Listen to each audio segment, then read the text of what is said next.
Hello அம்முக்குட்டி. இன்று ஒரு மாயக்கனவு கதையை நான் சொல்றேன். ஒரு சிறிய பெண் ஒரு பூனையுடன் மிக நெருக்கமாக இருந்தாள். ஒரு இரவு அவள் தூங்கியபோது பூனை மெதுவாக அவளது மடியிலிருந்து எழுந்து அவளது கனவுக்குள் அவளை அழைத்தது. அவர்கள் இருவரும் வானம் முழுக்கப் பறந்தார்கள்.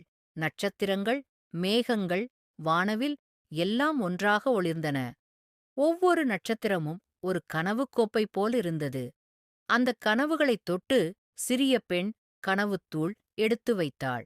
பூனை வழிகாட்டி அவள் மகிழ்ச்சியுடன் அந்தத் தூளை சேகரித்தாள். அந்தத் தூள்தான் பாப்பா, ஒவ்வொரு குழந்தைக்கும் இனிய கனவுகளைத் தரும் தூள். அந்தக் காட்சிகள் எல்லாம் கண்முன் ஆடி மெல்ல அவள் விழித்தாள். ஒரு சிறிய மின்மினி தூள் அவளது கரத்தில். கனவா, இல்லையா, தெரியாது. ஆனால் அந்த அனுபவம் என்றும் இனிமையாக மனதில் இருந்தது.